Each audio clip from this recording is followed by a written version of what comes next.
Christmas Eve night, snow falling silently outside the warehouse windows of Grayson Foods. Ethan Ross, 35-year-old single dad, was wrapping the last gift box when his manager approached, threw a paper in front of him. "You're terminated, effective immediately. Company downsizing." He gripped the paper tight, looking at the photo of his little daughter taped beside his workstation. Her smile was the only thing keeping him standing. That night, in his cold apartment, a knock echoed at the door. He opened it. The person standing before him was the company's CEO. "Before we begin, let me know where in the world you're watching this from." Now let's start. Ethan Ross had learned to measure his worth by the steady rhythm of packaging work that kept his hands busy and provided just enough income to support 7-year-old Lily in their modest apartment where every dollar was carefully allocated between rent, food, and the small luxuries that made childhood feel magical despite their limited circumstances. At 35 years old, he had accepted that his life would be defined by reliability rather than ambition, by showing up for every shift at Grayson Foods and doing his work with quiet competence that managers barely noticed, but that kept the production line moving efficiently. The Christmas Eve shift should have been just another evening of packaging food products destined for holiday tables throughout the city. Ethan's practiced hands moving through familiar motions, while his mind wandered to the small celebration he'd planned for Lily, the modest gifts he'd managed to afford through careful saving, and the borrowed Christmas tree that would make their apartment feel festive, despite lacking the abundance that other families took for granted. He had stayed late to finish wrapping the final gift boxes, volunteering for extra hours that would mean a few additional dollars on his next paycheck.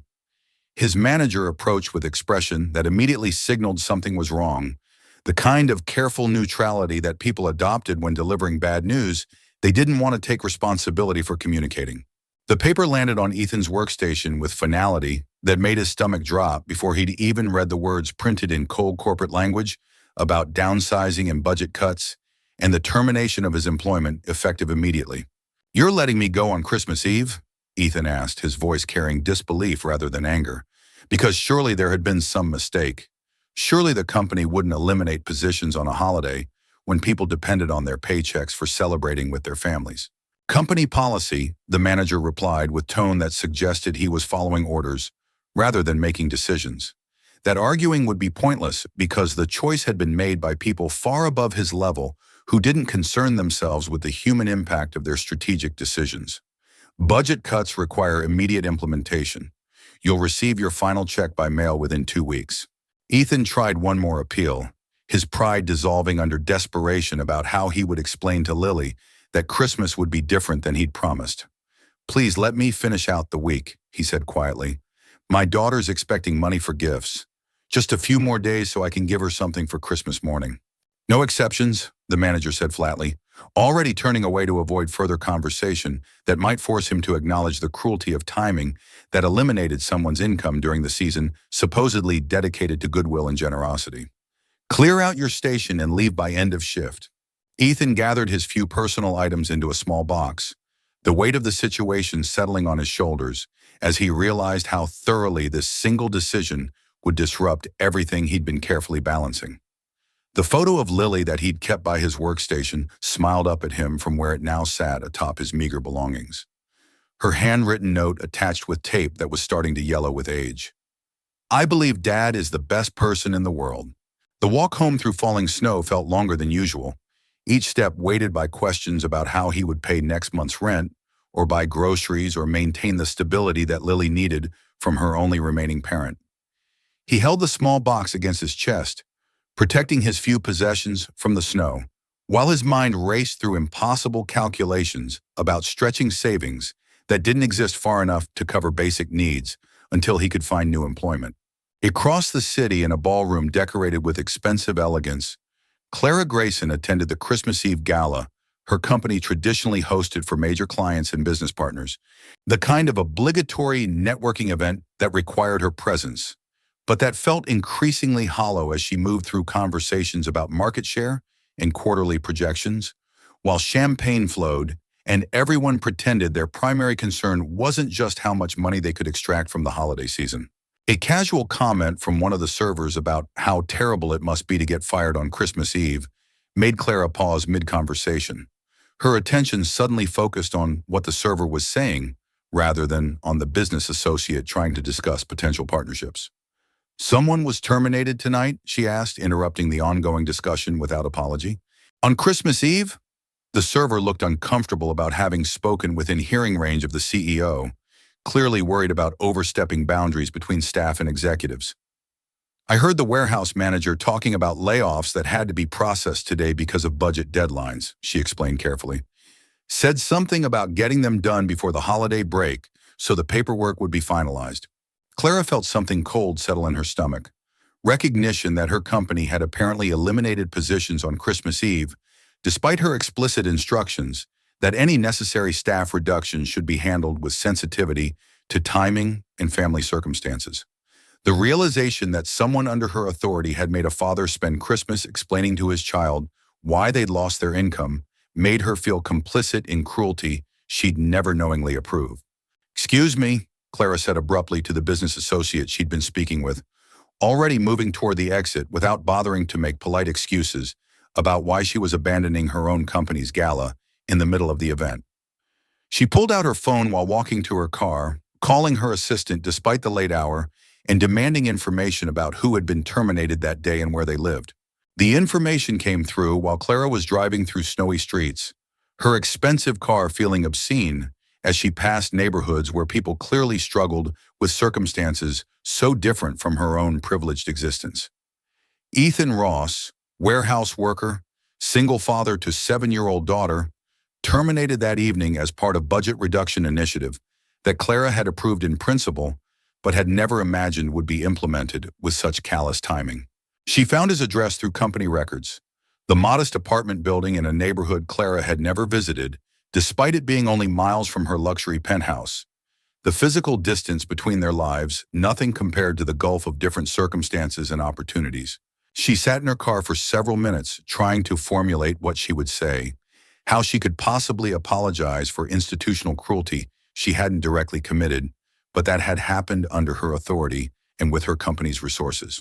Ethan's apartment felt smaller than usual when viewed through the lens of unemployment and uncertain future. The modest space that had seemed adequate when he had steady income, suddenly appearing inadequate for raising a child who deserved better than her father's limited ability to provide. He turned on the small space heater, trying to warm the room before Lily woke from her nap, maintaining the illusion that everything was fine despite the termination notice crumpled in his pocket. "Dad?"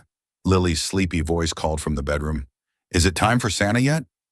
Ethan forced brightness into his voice that he didn't feel, moving to where his daughter was rubbing her eyes and looking around with 7-year-old's mixture of excitement and confusion about why she'd been napping in the early evening.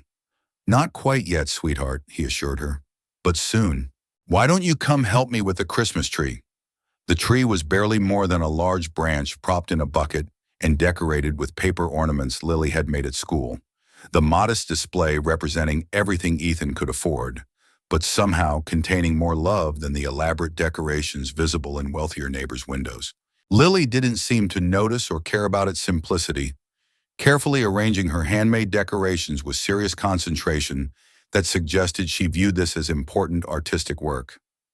"Dad, did Santa send you enough money for presents?" Lily asked with the kind of directness that children employed before learning to avoid topics that might make adults uncomfortable. "Because I told him I don't need much. Just maybe one thing, and for you to be happy." The question made Ethan's throat tight with emotions he couldn't afford to display, because maintaining Lily's sense of security required him to pretend everything was fine, despite circumstances that were definitely not fine. "Don't worry about presents," he managed. "Santa always takes care of good kids like you." When Lily finally fell asleep after their modest dinner and tree decorating, Ethan sat alone staring at the empty space where he'd planned to put gifts he could no longer afford. The reality of his situation settling over him like weight he couldn't quite lift. He picked up the card Lily had made him for Father's Day months ago, the crayon drawing of them holding hands accompanied by her careful printing. "I believe Dad is the best person in the world." The knock on the door startled him from his contemplation. Unexpected at this late hour on Christmas Eve, when most people were celebrating with their families rather than visiting strangers. He opened the door expecting perhaps a neighbor or maybe someone who'd gotten the wrong apartment. definitely not expecting to find Clara Grayson standing in the hallway, wearing an expensive coat and holding a large bag along with a folder of papers. "You're Ethan Ross?" Clara asked, though her tone suggested she already knew the answer and was really just trying to figure out how to begin a conversation she clearly hadn't fully planned, despite having driven here with apparent purpose. "Yes," Ethan replied cautiously, recognizing her face from company communications, but unable to immediately process why the CEO of Grayson Foods would be standing at his apartment door on Christmas Eve. "Can I help you?" "I'm Clara Grayson," she said, as though her identity wasn't already obvious from her appearance in every corporate communication and media coverage of the company. "I came to say that you didn't deserve to be treated the way you were today. The termination timing was unconscionable, and I take full responsibility for not having policies in place that would prevent such callous implementation of necessary budget cuts." Ethan stood frozen, trying to process why his former employer's CEO would drive to his apartment to apologize personally, rather than just sending some corporate communication through HR channels.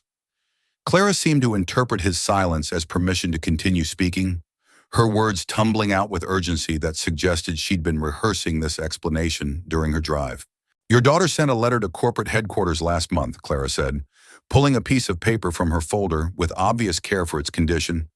"It ended up on my desk yesterday, and reading it made me realize how thoroughly I'd lost sight of the actual humans whose labor makes my company successful. She wrote about how you work night shifts so she can have normal days, how you make sure Grayson Foods delivers good meals to families, even though it means you're away from her during evenings and holidays." Clara held out the letter so Ethan could see Lily's careful printing, the words clearly labored over with 7-year-old's uncertain spelling, but unmistakable sincerity. "My dad works all night bringing good food to everyone's houses. I just wish someone would bring happiness back to him too." Ethan felt tears threatening as he read his daughter's words. Recognition that Lily had been more aware of his sacrifices and struggles than he'd realized, despite his careful efforts to shield her from understanding how difficult their circumstances actually were. "She wasn't supposed to send that," he said roughly. "I didn't know she'd written to the company." "I'm glad she did," Clara replied, "because it made me ask questions about how we treat the people who actually do the work that makes everything else possible. About whether my strategic decisions about budgets and efficiency were creating institutional cruelty I'd never consciously approve if I understood the human impact." She held out the bag she'd been carrying, its weight suggesting substantial contents rather than just token gesture. "I brought some things for Christmas," Clara said. "Gifts for your daughter and groceries for the week, and an envelope that contains severance payment much more generous than company policy requires, because inadequate policy was part of the problem that needs correction."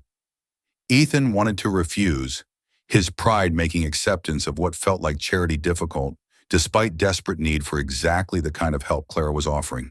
But looking at the letter in his hand, at his daughter's words about wishing someone would bring happiness to him, he recognized that refusing help meant putting his pride ahead of Lily's needs in ways that wouldn't honor the sentiment his daughter had expressed. "Thank you," he said simply, accepting the bag and stepping aside to let Clara enter his modest apartment. "I don't know what to say beyond that. This is more than I expected or felt I deserved, given I was just doing my job." "You were doing much more than just your job," Clara corrected gently, her eyes taking in the modest Christmas decorations and the obvious care that had gone into creating holiday atmosphere despite limited resources. "You were being excellent father while working job that didn't pay enough or appreciate you adequately. That deserves recognition rather than Christmas Eve termination. Do you believe that just one sincere word can melt another's frozen heart? Share your feelings below." Clara's presence in his modest apartment should have felt awkward or uncomfortable given the vast differences in their circumstances and the power dynamics inherent in their relationship as former employer and terminated employee. But something about the late hour and the unusual circumstances and Clara's obvious, genuine remorse created space where normal social hierarchies seemed less relevant than the simple human connection of two people trying to navigate an uncomfortable situation with decency and honesty. "I'm sorry the apartment is a mess," Ethan said, suddenly self-conscious about the worn furniture and the makeshift Christmas decorations that looked even more inadequate viewed through the eyes of someone who presumably celebrated holidays with expensive elegance rather than paper ornaments and borrowed trees. "It's not messy," Clara replied, her tone carrying sincerity rather than just polite dismissal of his concern. "It's lived in and loved in, which is something my expensive penthouse lacks despite all its designer furniture and professional decorating. This space has warmth that money apparently can't buy." She moved toward the modest Christmas tree, studying Lily's handmade ornaments with obvious interest rather than the polite tolerance wealthy people often displayed toward children's art that didn't meet professional aesthetic standards. "Your daughter made these?" Clara asked, gently touching a paper snowflake that had been carefully cut and decorated with glitter that was already shedding onto the floor.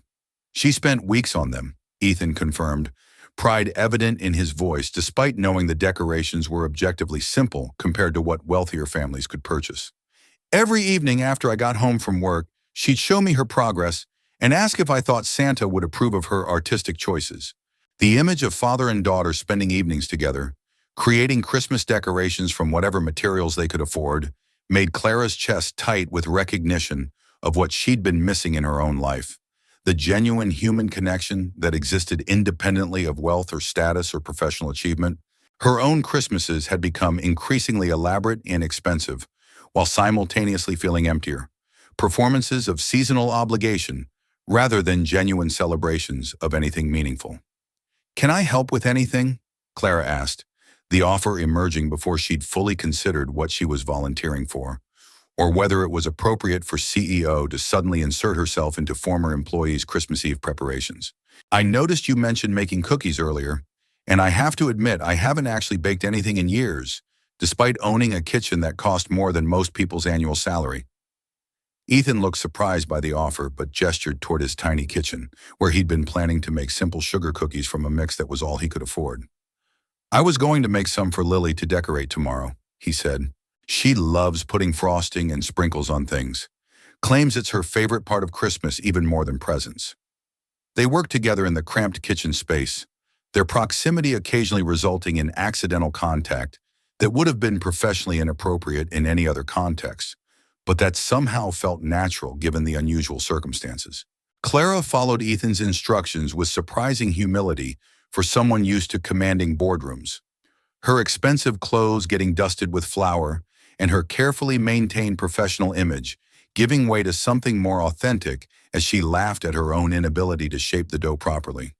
"I'm terrible at this," Clara admitted after her third attempt at cutting out a star shape resulted in something that looked more like abstract blob than recognizable form. "How do you make it look so easy?" "Practice," Ethan replied with slight smile, "and lower standards for what constitutes acceptable cookie shape. Lily isn't judging based on professional baking criteria. She just wants something she can decorate with obscene amounts of frosting tomorrow." Their conversation evolved naturally while they worked, moving from awkward employer-employee dynamics into something that resembled actual friendship as they shared stories about their very different lives. Clara talked about the loneliness that came with her position, the way professional success had created isolation despite being surrounded by people who wanted her attention for strategic purposes. Ethan described the challenges of single parenthood combined with insufficient income, the constant balance between being present for his daughter and working enough to support them adequately. "Her mother left when Lily was 3, Ethan explained during lull in their baking activity. "Just disappeared one day without explanation or goodbye, leaving me to figure out how to be both parents while maintaining employment that barely covered our basic needs. I've spent the last 4 years feeling like I'm constantly failing at both roles, never quite managing to be good enough father or reliable enough employee." "You're not failing," Clara said with conviction that came from observing how obviously loved and well-adjusted Lily appeared despite their modest circumstances. "Your daughter wrote a letter to a corporation praising your character and work ethic, decorated this entire apartment with handmade love, and clearly feels secure enough to sleep peacefully despite whatever challenges you're facing. That's the opposite of failure." The validation made Ethan's eyes bright with unshed tears, recognition that he needed to hear exactly what Clara was saying, even if he'd been too proud to acknowledge how much he questioned his own adequacy as parent and provider.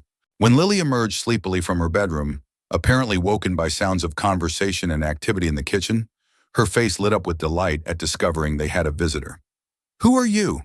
Lily asked Clara with 7-year-old's directness, clearly not intimidated by the expensive clothing or sophisticated appearance that marked Clara as obviously from different socioeconomic world. "I'm Clara," she replied, kneeling down to be at Lily's eye level, rather than towering over her in ways that might feel intimidating.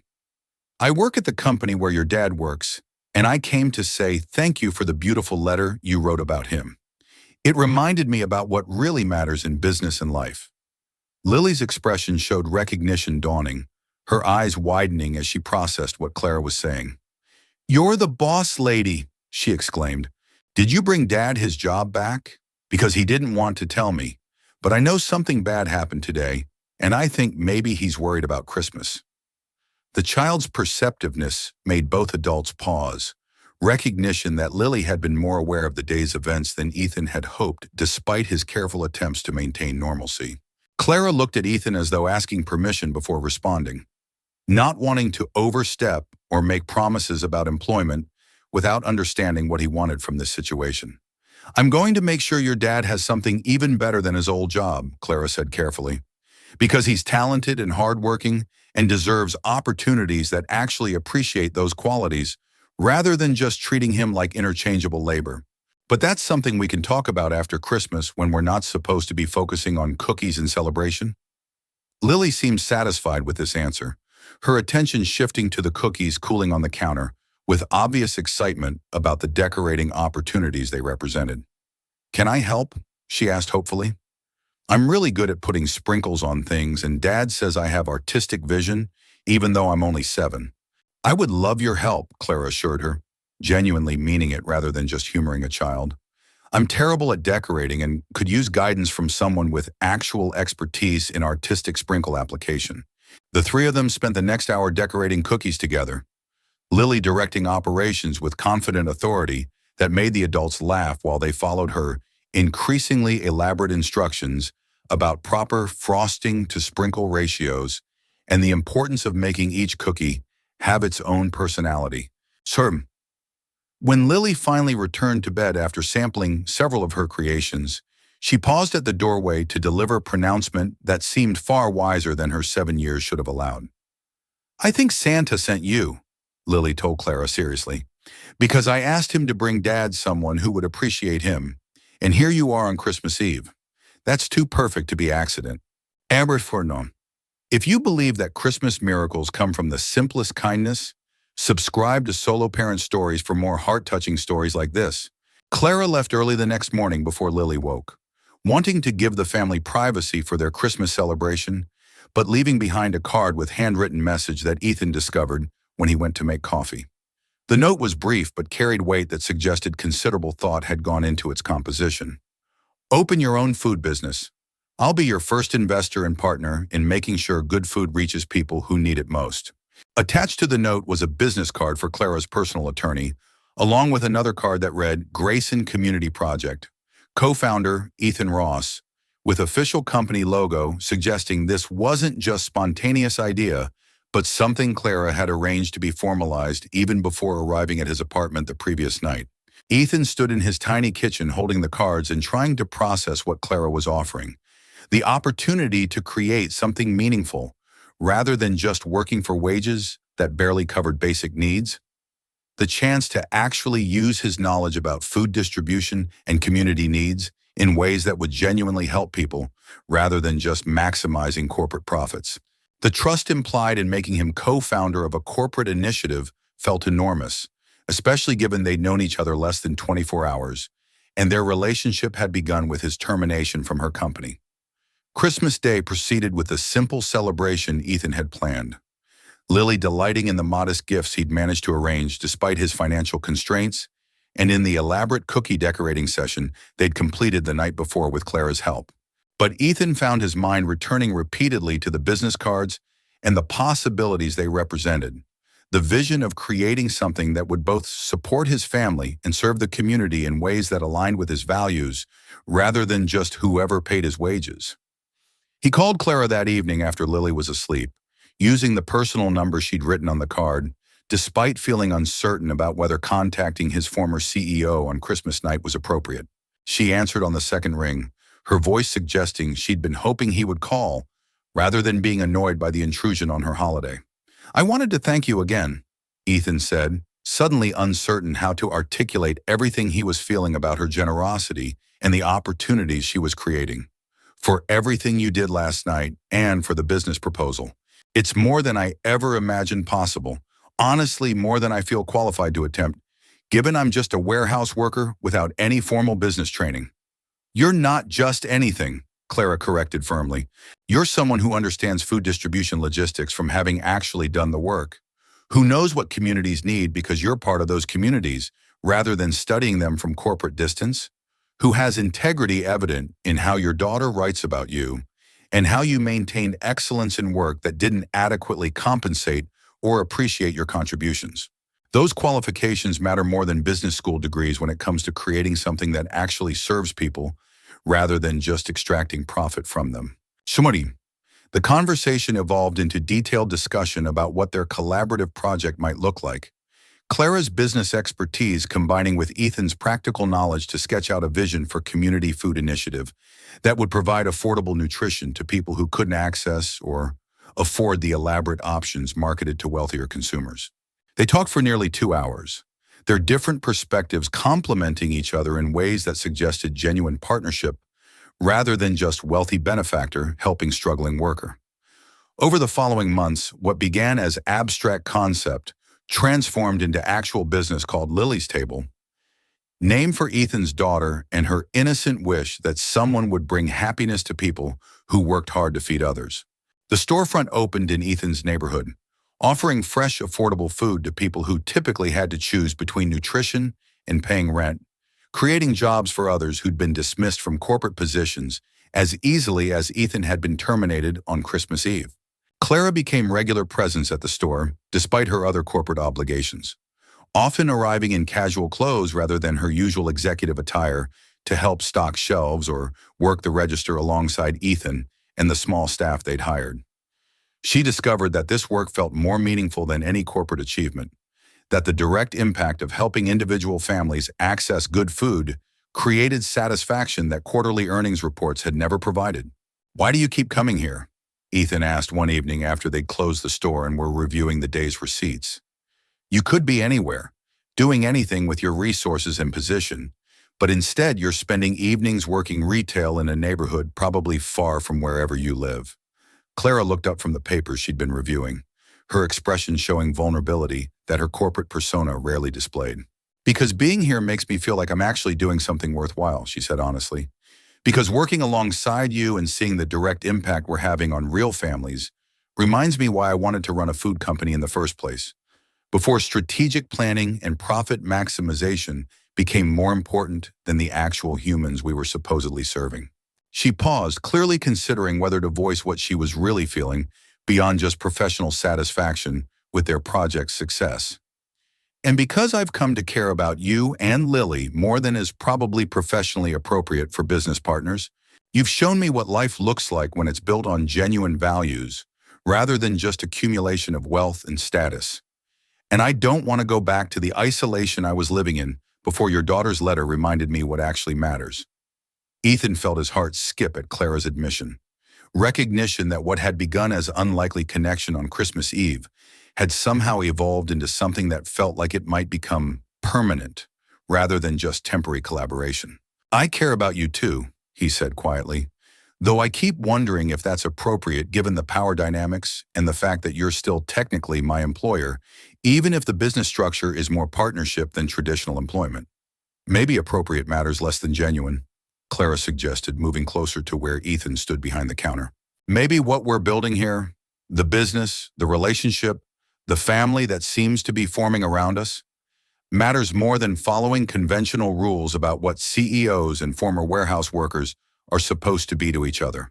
1 year after that Christmas Eve termination that had seemed like disaster, but had somehow become the beginning of everything that mattered, Lily's Table had expanded to serve hundreds of families while employing dozens of workers who'd been dismissed from corporate positions that hadn't valued their actual contributions. The store had become a community hub where people gathered not just for affordable food, but for connection and support, that transformed simple commercial transaction into genuine human interaction. Christmas Eve found the store decorated festively and filled with people receiving free holiday meals. The celebration opened to anyone who needed food or company or just wanted to participate in the kind of community gathering that had become Lily's table's signature. On a small stage in the corner, Lily stood with other children from the neighborhood preparing to sing carols, her confidence and joy evident in ways that made clear how thoroughly she'd thrived over the past year. Clara and Ethan worked side by side distributing food and gifts, their partnership having evolved from awkward beginning into genuine relationship that everyone around them recognized, even if they'd never formally defined it beyond business collaboration.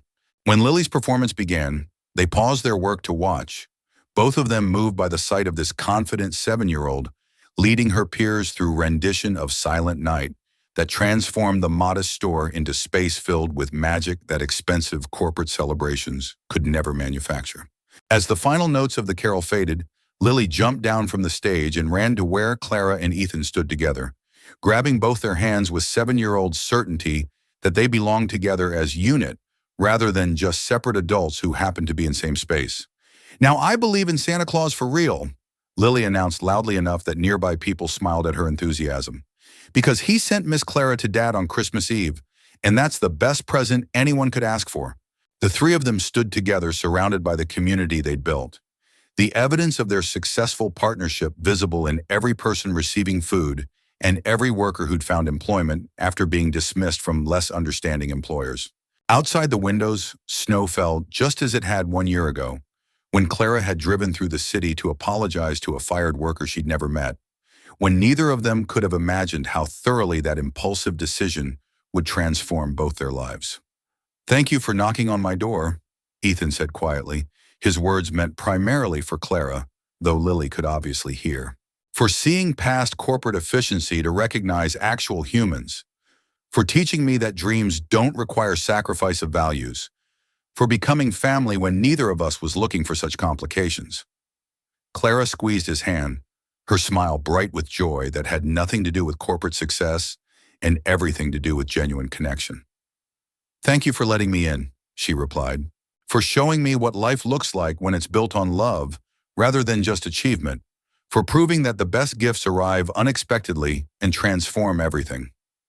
Lily looked up at both of them with expression that combined childish satisfaction with wisdom beyond her years. "The real Christmas miracle is when we bring happiness to other people," she declared. "That's what makes the magic real." One.